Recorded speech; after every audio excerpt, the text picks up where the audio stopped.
Yes അപ്പ, ഇത് സൂപ്പറാണ് കേൾക്കാൻ.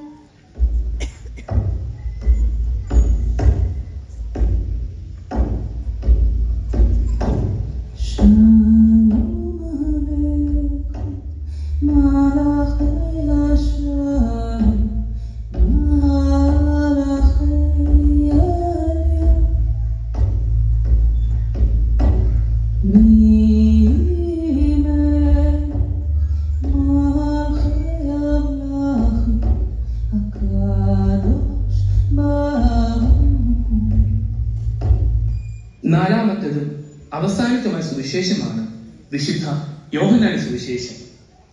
ഉയരുന്ന കഴുതനായിട്ടാണ് വിശുദ്ധ യോഹന്നാനെ ബൈബിളിൽ അവതരിപ്പിക്കുന്നത്.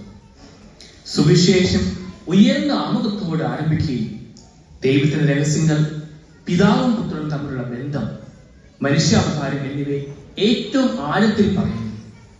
ആദിയിൽ വചനമുണ്ടായിരുന്നു, വചനം ദൈവത്തോടുകൂടെ ആയിരുന്നു, വചനം ദൈവമായിരുന്നു, അവൻ ആദിയിൽ ദൈവത്തോടുകൂടെ ആയിരുന്നു, സമസ്തവും അവനോടെ ഉണ്ടായി, ഒന്നും അവനെ കൂടെ ഉണ്ടായിട്ടില്ല.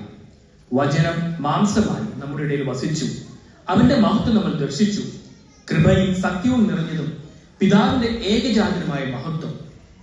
വിശുദ്ധ യോഹന്നാന്റെ സുവിശേഷം മറ്റു സുവിശേഷങ്ങളിൽ നിന്ന് വ്യത്യസ്തമായി നമ്മുടെ കർത്താവിന്റെ ഏറ്റവും ഗഹനമായ പഠിപ്പിക്കലുമായി വായനക്കാരനെ ഇടപഴകുന്നു. നിക്കോദിമോസിനോടും സമരിയാക്കാരിയായ സ്ത്രീയോടും യേശു നടത്തിയ ദീർഘമായ പ്രഭാഷണങ്ങൾ, ജീവന്റെ അപ്പവും നല്ല ഇടന്റെ ഉപമയും എല്ലാം ഈശോ പഠിപ്പിച്ചു.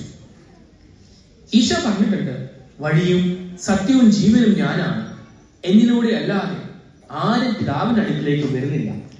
ഈ വാക്യം നമ്മളെയൊക്കെ ഏക ആകർഷിച്ചൊരു വാക്യമാണ്.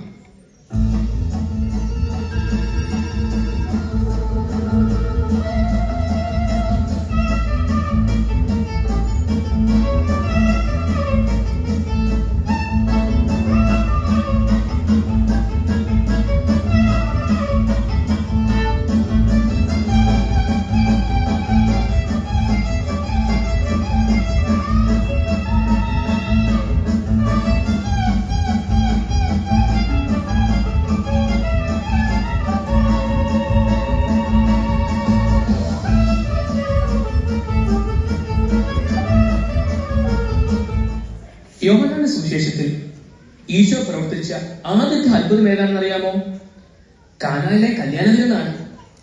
ഈ കാനായിലെ കല്യാണ വിരുന്നിൽ വെള്ളത്തെ വീഞ്ഞാക്കിയ സംഭവം ഭംഗിയായി ചിത്രീകരിച്ചിരിക്കുന്നത് ഈ സുവിശേഷത്തിലാണ്. ഇവിടെ നമ്മുടെ പ്രിയപ്പെട്ട അമ്മയായ പരിശുദ്ധ മറിയത്തിന്റെ മാധ്യസ്ഥ്യം കൃത്യമായി നമുക്ക് കാണാൻ സാധിക്കും. അതുപോലെ നാം എല്ലാവരുടെയും ജീവിതത്തിൽ ഓരോ കഷ്ടത നിറഞ്ഞ സമയത്തും പരിശുദ്ധ അമ്മയുടെ മാധ്യസ്ഥത്താൽ ആ കഷ്ടതയിൽ ഈശോ തീർച്ചയായും നമ്മെ സഹായിക്കും. അതുകൊണ്ടാണ് നമ്മൾ ജപമാല ചൊല്ലുകയും പരിശുദ്ധ അമ്മയിലൂടെ ഈശോ എത്തിച്ചേരാൻ ശ്രമിക്കുന്നതും. അപ്പ, ഇത് ശരിക്കും ഒരു അനുഗ്രഹീത സന്ധ്യയായിരുന്നു. എന്ത് രസമാണ് ഓരോ സുവിശേഷം പഠിച്ചപ്പോൾ. ഇന്ന് തൊട്ട് നമ്മൾ എല്ലാവരും വിശുദ്ധ വചനത്തിലൂടെ ഈശോയോട് കൂടുതൽ ചേരാൻ ശ്രമിക്കും. അതിൽ ഈ വചനവർഷം മുഴുവൻ നമുക്ക് കുടുംബമായി ലെക്സിയോ ഡിവൈനയിലൂടെ ദൈവവചനം ധ്യാനിക്കുകയും പ്രാർത്ഥിക്കുകയും പങ്കുവെക്കുകയും ചെയ്യാം.